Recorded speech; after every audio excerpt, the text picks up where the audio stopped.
welcome to the Heartification podcast, where I interview people on how art has affected their lives and what it means to them. Art has a very special place in my life. It not only makes me feel happy, but it allows me to make others feel special. This podcast is all about how art has made an impact on others' lives, for all ages, all backgrounds, and all walks of life. You can find more about this podcast guest in my show notes. Without further ado, let's welcome my next guest. She empowers people by increasing their awareness of their own capacity. Please welcome my next guest, Sandi Boucher. Thank you. Yeah, thank you so much for being on my podcast. So the first question I always ask is, how do you define art? I love this question, by the way. I actually loved a lot of your questions because they really got me thinking. So to me, art is whatever results when the spirit is talking. So it's not necessarily brain, it's not necessarily, a thought out process. It's often when we can't figure out how to express it, and it just comes out in whatever art form it is. Yeah, definitely. I totally agree. Like, my definition is any way you're able to express yourself and, express your spirit or whatever you're feeling inside and just let it all out. So I love your definition as well. Awesome. Definitely on the same page. Okay. And what art forms are you exposed to? Oh, okay. So, and again, thank you for the question because it made me realize I'm surrounded by art. So as an Anishinaabe, as an Ojibwe woman, everything from traditional regalia, the outfits we wear at powwow, traditional beadwork, our paintings, woodland style art, writing, songs, dance styles, the paintings themselves, sculptures, whether it's made out of natural woods or other forms. So everything. Yeah, that's awesome. And how do you use creativity in what you do?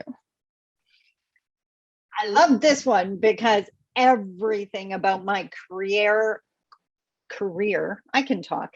Everything about my career is creativity, because to me, creativity is creating something. So whether it's a blog post that didn't exist before I wrote it, a book, a speech, a seminar, a diagram that's going to help someone understand something, my entire career is creation. And I'm totally cool with that because what I'm trying to do is create change. So it kind of goes hand in hand. Yeah, definitely. That's amazing. And do you see speaking as an art form? And if so, why? As I just finished tripping over my words. Yes, actually, I do. I don't think it's always an art form, but just like, I don't know if you've ever experienced this, and I really hope you have. When someone picks up an instrument and instantaneously they're a master because suddenly that instrument can do things that just blow your mind. I think the same thing can be said about an amazing orator, that they make you stop and listen or think. It's not just, rhetoric or just, speaking for the sake of speaking. It's something that adds to that room and your experience. So yes, it absolutely can be. Yeah, definitely. I totally agree. And when you're speaking, especially to a big audience on a stage or something, if you're expressing yourself and saying what you truly want to say, people will connect with you and relate what you're saying to their own lives, and it'll overall be a better experience instead if you're just going up there and just repeating lines like a robot. I 100% agree with you. The other thing I think is authenticity. And the sad side of that is I think it's rare. But when we hear it, when someone like art, another form of art, when someone is sharing their true, genuine story, their truth, their experience, it. It's almost like your spirit recognizes their spirit. And that's when it's magic. Yeah, definitely. And even with like art, you should just do what you want. Like if you want to write a song, don't think about what people are going to say about this song. Just write a song that you like and that you want to write, or even if it's a painting or any type of art form, you do what you want, and you don't always have to go put it out in public. You can just create art for yourself. Love that you identified that you don't have to do it in a certain way. The reality is, I have 4 books out now. I have never taken a writing course. And after my first one came out, I actually thought, in a moment of panic, maybe I should. This might be a good idea. And when I sat in the workshop to take the class and realized how structured my writing would become and how many rules were going to govern how I did it, it was like being told you have to sculpt exactly this way or paint exactly this way. And I very politely waited till the break and got up and left. It was like, I can't do that and be me at the same time. So Yeah, exactly. And I think in like schools and stuff, it's really important to let kids express what they want in their own creativity. It's always like follow the rules, you do it this way, and this is the only way to get the answer. But if you just let kids figure it out on their own, they just may figure out a new way that's more efficient or better. You just have to, let them unleash their creativity. yeah, in so many ways, whether it's the way they do it, when they do it. I'm sorry, doing art at art class, has anyone ever been inspired when the clock said it's time to be inspired? That's not the way art works. Can you imagine? I think in so many cases, our youth, it's not even that they're restricted in how they express themselves. They're not even allowed to express themselves. Like you said, it's do what we want you to do, not what you need to be doing. I think our youth would be way healthier, and the adults would be way more informed of what's going on for the youth if we just gave them that freedom you're just talking about. So. Yeah, exactly. And your parents were a big influence on how you live your life today. So, did they bring any creative perspectives that you embraced? Well, my mom was, now that I think about it, my mom was always making something, but she was the patterns in a knit sweater or crocheting some amazing blanket with a design in it that you're not even sure how she did it. But what comes to my mind first when I think of my mom is how she saw art in everything. So she would notice the amazing pattern in the bark on a tree or the design in a rock, right? The beautiful sound of the birds call and get us to stop as children and listen. So she changed how we looked at the world. It wasn't the practical, this rock is in my way. It was more appreciate that the rock is in your way, right? Take a second to notice.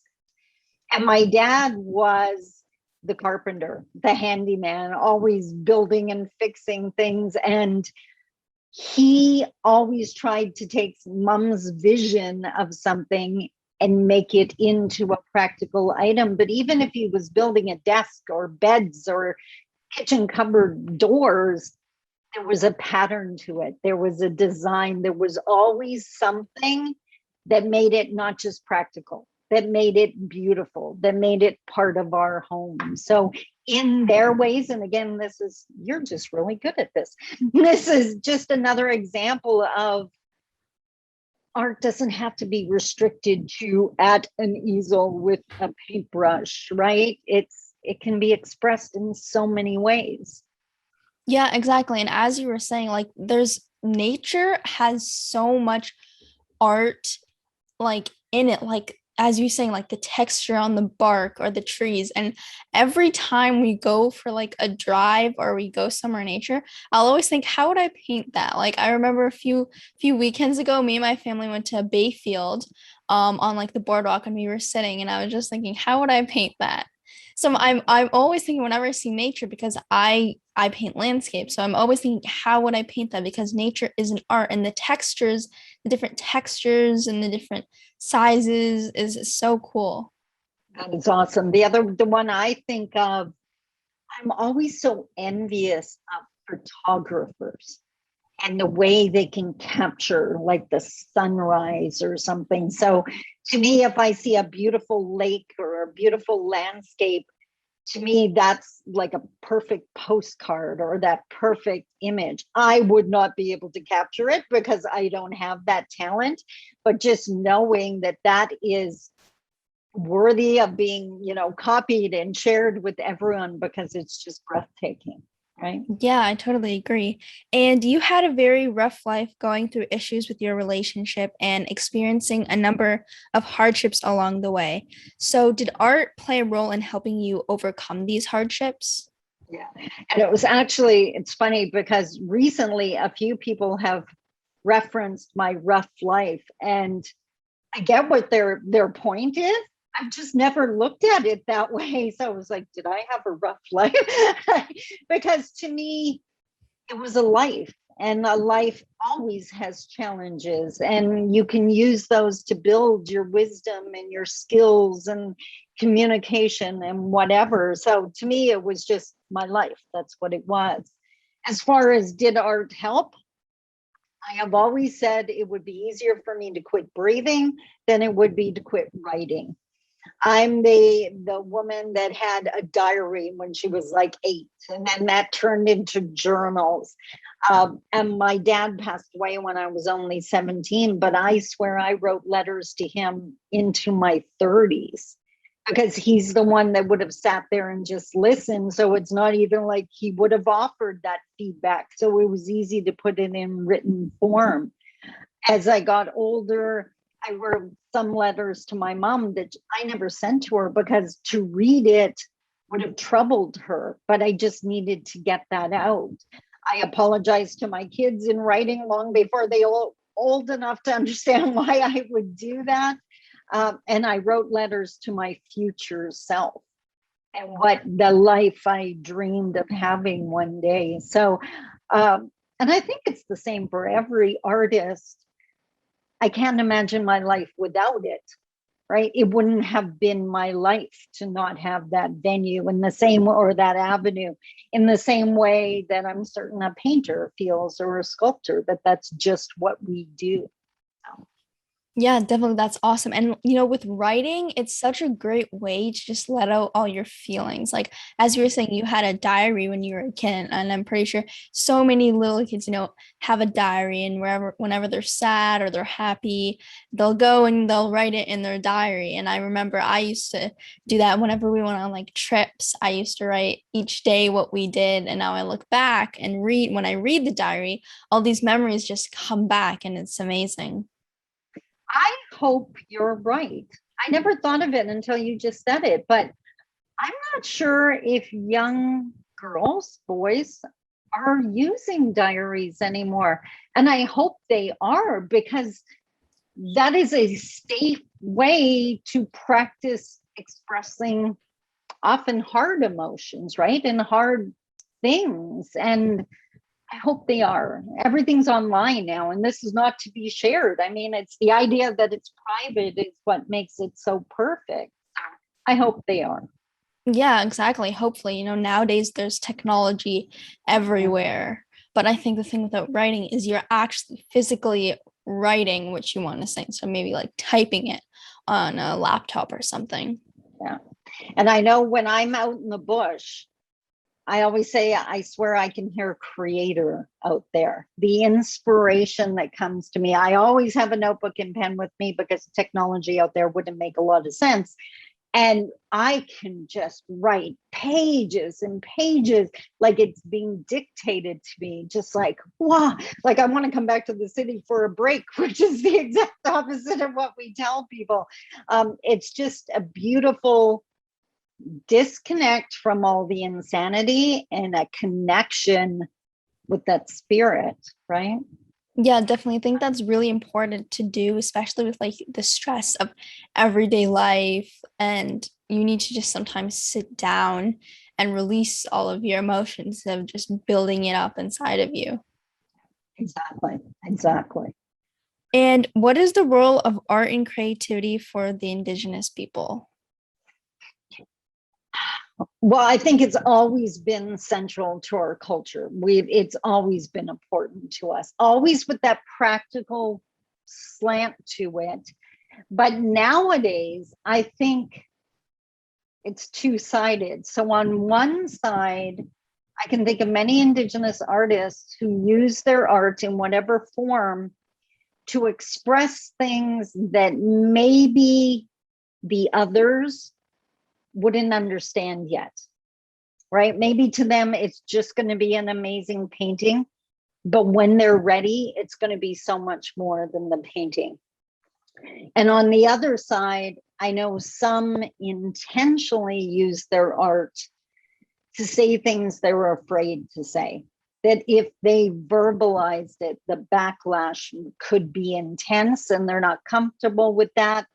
By putting it in a poem, it attracts a following, or making that song, or even that print, that painting that gets people thinking. And I think that's the goal for so many of us. I'm not trying to tell you what to do, just think about it from my perspective or from a new perspective.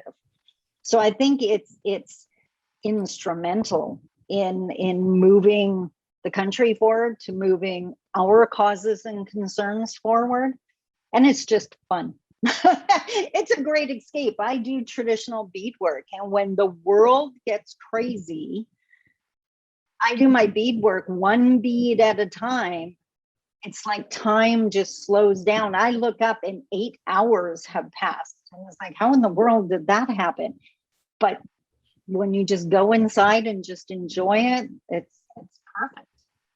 Yeah, definitely. That's amazing. And I liked how you said that you can say things that you may not want to say through art, or you're too afraid to say. Like you can paint and create, a whole speech or whatever based on, the colors and what you're painting, or like writing or a song. Even art can always, like, I call it like your little friend. You can always like talk to it and like express your feelings, and then those feelings, if you wish, can be expressed to the public. Yeah. And especially when you were talking, it just came to mind how often it's emotions we can't express. And there's someone in our world that really wishes they understood where we're coming from, but you just can't find the words. I know when my kids were younger, if I saw one of their drawings, I understood to a greater level than anything they could have said. Like you were saying, just the colors they chose, how hard or soft they drew something. It's just, there's an entire story in the drawing. Yeah, definitely. That's the amazing thing about art. And also, like, if you got a group of people and asked them to look at a painting, everyone had a different interpretation or different take on it based on, their past experiences and what they've seen before and all of that. So that's another really cool thing about art, is everyone will have like a different perspective.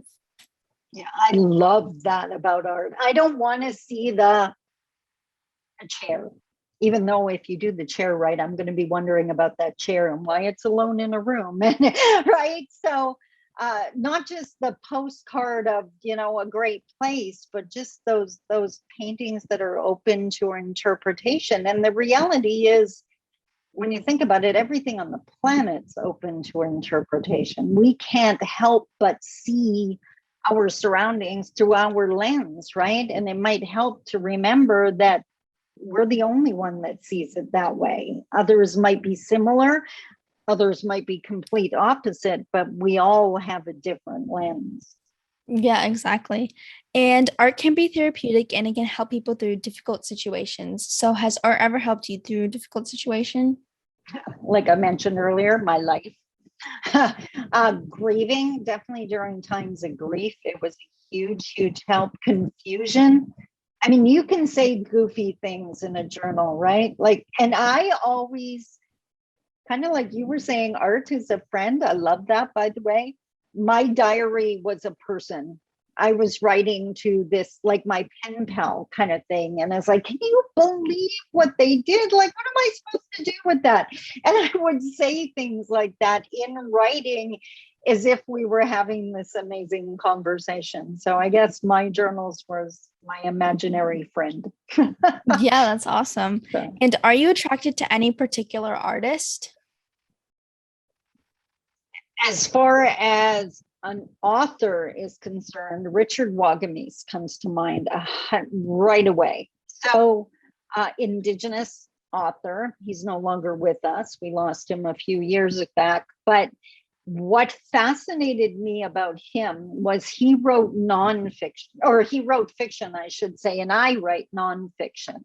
So, because Indigenous relationships in Canada, that can be a minefield to discuss. And when I started reading his book, I don't know if a lot of people realize this, but because it's a fictional book, they're picking it up and thinking I'm reading a story. But he's describing an authentic Indigenous experience in his books. And when I try to do that in a speech or seminar or even one of my books, because they know it's nonfiction, some people can be more defensive. The walls start coming up. But I realize when they read one of Richard's books, no walls come up because it's fictional. I just thought it was such a beautiful way to get the same point across, to educate people on what our lives are like without any threat to them. They never once felt uncomfortable. And I always was just in awe of the fact that he did that and did it so well. Yeah, definitely. That's awesome. And maybe the thing about fiction is people are expecting, something magical or something that's, not because in fiction books, it's usually something that wouldn't happen in real life. Like, for example, Harry Potter or the Hunger Games or something like that. So people are drawn to that because no one will actually ever experience that. But it's great that he's taking things that people have experienced and putting it into a way that people are more attracted to. And just by making it the character in the book, it's accepted as the character. And like I said, I'm not sure how many people realize that character is very realistic, right? You can walk out on the street and meet that character. So yeah, exactly. I don't want to meet the characters from Harry Potter. That would be a little freaky and like fun at the same time. Yeah. Imagine just meeting like Voldemort just walking down the street. I want to go to a Quidditch game. That would be really that cool. Would be epic. So yes. And are you attracted to any particular art form? Well, I'm supposed to say writing at this point because I'm an author, but I think honestly, people who can paint, I'm just like, how do you do that? Just like you said before, the different textures, like it's like, wow, I don't even know how you do that. And to make things bold or softer, and just it blows my mind. It's like one of these days, and I keep saying this, I'm gonna have to try it just because I think it's something I would really love. But I'm just in awe of the people who can paint. Yeah, definitely. That's awesome. And my Heartification project is all about giving back to the community. So how do you give back to the community? So Indigenous culture is always about thinking of the next 7 generations. So everything we do is based on what's going to be left for who comes next. So because of that, I give back to the communities and to people as often as I can, whether it's volunteering to be at an event, maybe they don't have the budget to bring in big name speakers. Well, that doesn't matter.